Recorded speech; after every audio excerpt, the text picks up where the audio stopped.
Então, eu queria que você falasse um pouco, se apresentando aqui às pessoas que estão nos acompanhando, da tua formação acadêmica, das tuas atividades profissionais, mas principalmente da tua formação conservadora em casa. E aí eu faço aqui uma confissão, é a primeira vez que eu falo isso em público. Eu nasci em 74, então eu comecei a ter noções políticas aos 5, 6 anos, e a minha imagem de autoridade política eram 5 pessoas. O Papa João Paulo II, teu avô, general João Batista Figueiredo, um grande presidente que o nosso país teve, o presidente americano Ronald Reagan, a rainha Elizabeth II e a primeira-ministra Margaret Thatcher. Desses, infelizmente, temos entre nós apenas a rainha Elizabeth, os outros já se foram. Então, eu queria que você falasse um pouco, não apenas dessa tua formação intelectual, acadêmica, os diversos cursos que você fez, a tua formação, a tua atuação profissional, mas de como você recebe essa defesa da liberdade e da tradição em casa. Obrigado pelas palavras gentis, Alex.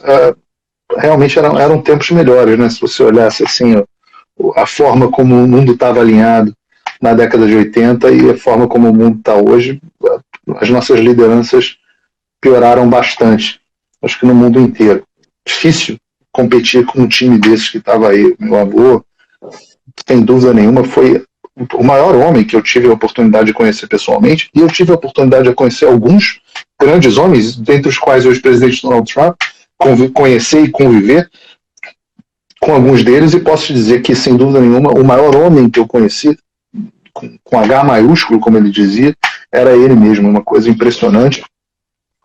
O caráter, a resiliência, o amor pelo país, o amor pelo que hoje a gente chama de conservadorismo. Eu acho que, enfim, a gente hoje reconhece isso de forma maior. Eu acho que ele não se reconhecia, não se chamava assim à época, mas tinha todos os valores que a gente pode chamar, que são valores caros de um conservador hoje em dia. Então, sem dúvida nenhuma, foi o grande exemplo, foi a prova para mim de que você deve se submeter somente à verdade, custe o que custar. E foi uma lição que, aos poucos na vida, eu fui aprendendo, ela foi sendo reforçada por uma ou outra influência, mas sem dúvida nenhuma o alicerce foi isso que eu vi dentro de casa. E foi curioso porque meu avô morreu, eu tinha 17 anos de idade, e eu tinha, aos 16 anos, e um pouquinho antes, né, eu decidi que eu queria ser jornalista. E as pessoas acham graça, mas eu decidi que eu queria ser jornalista porque eu era um grande leitor de revista em quadrinho. E era muito comum nas revistas em quadrinho o alter ego do super-herói, o mais famoso deles, o Clark Kent, que era o alter ego do meu super-herói predileto, que era o Superman.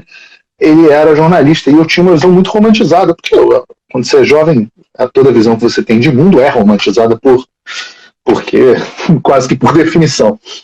Então, eu tinha uma visão muito romantizada, e eu me lembro de dizer para ele que eu queria ser jornalista, e ele viveu com um desgosto muito grande. Quando morreu, eu estava entrando na faculdade de jornalismo, e ele tinha uma relação péssima com jornalistas, ele odiava jornalistas já naquela época. Então, a última impressão que eu deixei a ele foi, com certeza, de muito desgosto.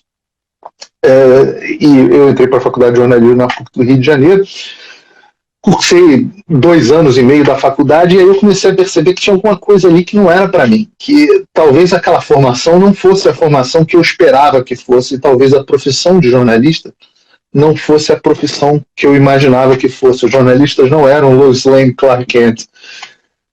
E isso veio com uma decepção muito grande, e eu comecei então a entender que talvez o lugar para mim fosse outra faculdade, uma faculdade onde eu tivesse uma formação matemática mais sólida. Sempre foi uma área que eu sempre transitei bem em humanas e exatas, e eu achei que a faculdade de economia era a faculdade onde eu me encontraria. A PUC do Rio de Janeiro, estamos falando aí do início dos anos 2000, ela tinha grandes professores, quase todos os pais do Plano Real, e meio que os Chicago Boys brasileiros, os economistas liberais, ou neoliberais, como se chamava à época, eram todos da PUC do Rio de Janeiro, e eu tive a oportunidade ali de ter bons professores, alguns alguns viraram meio esquerdinhas, mas foram bons professores, era o melhor que dava para ter à época. E eu fiquei bastante tempo sem ter nenhum tipo de formação nenhum depois da faculdade de economia, porque muito rápido, eu já comecei a trabalhar com 16, 17 anos, eu comecei a trabalhar na empresa dos meus pais,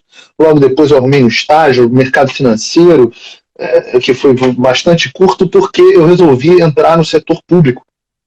Naquela época, os meus pais o meu pai especificamente, ele tinha uma relação muito boa com um deputado que era um ferrenho opositor ao PT. A gente está falando aí de 2005, mais ou menos, 2000, Lula no auge da sua popularidade, mas já o esquema do mensalão vindo à tona, e tinha um deputado que era muito forte contra o Lula naquele momento, que era o então, você vê como a política muda, era o então deputado Eduardo Paes.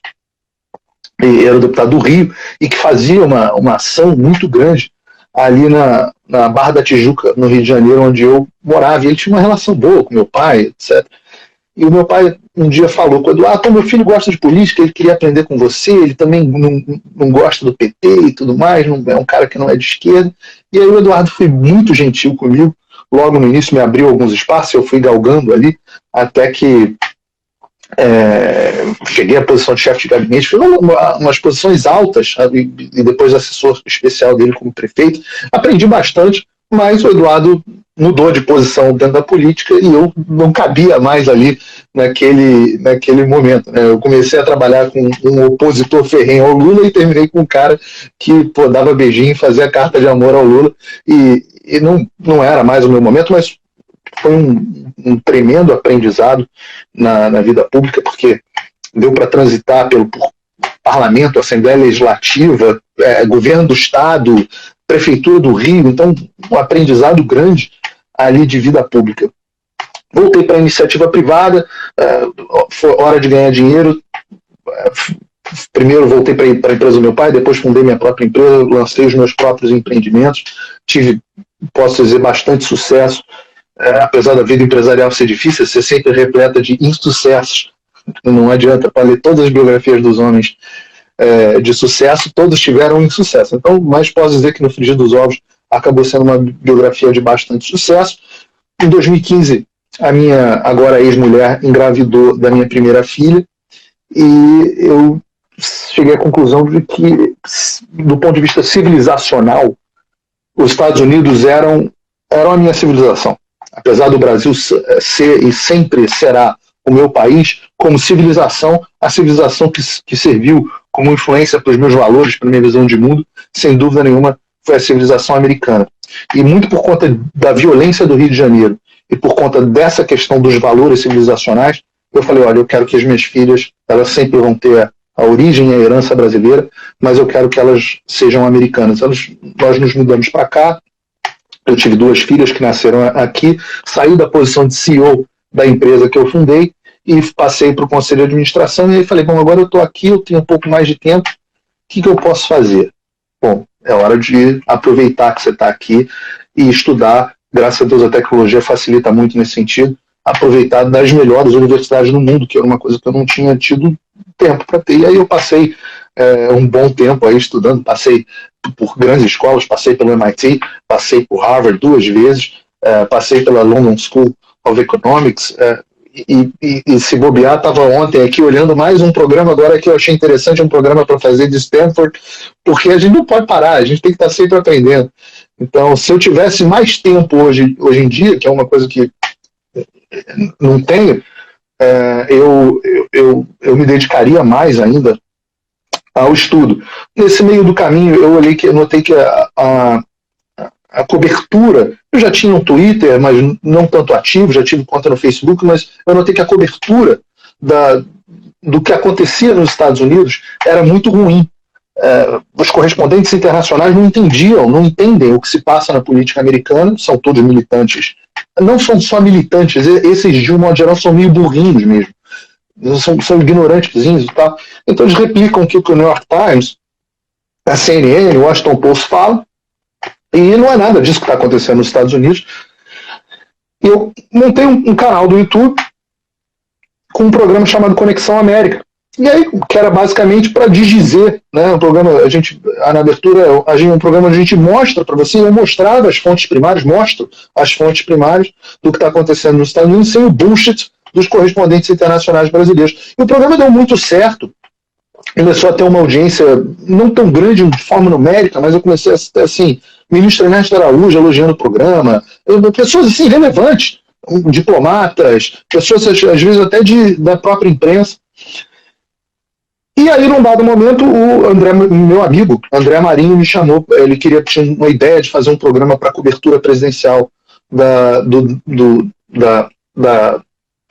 das eleições americanas de 2020. Ele me chamou para fazer um programa na Jovem Pan chamado Casa Branca 2020. Eu tinha entrado também para o Terça Livre para fazer um programa chamado Radar da Mídia, que o Alexandre de Moraes encerrou. E aí, num dado momento, eu entrei na Jovem Pan para fazer isso.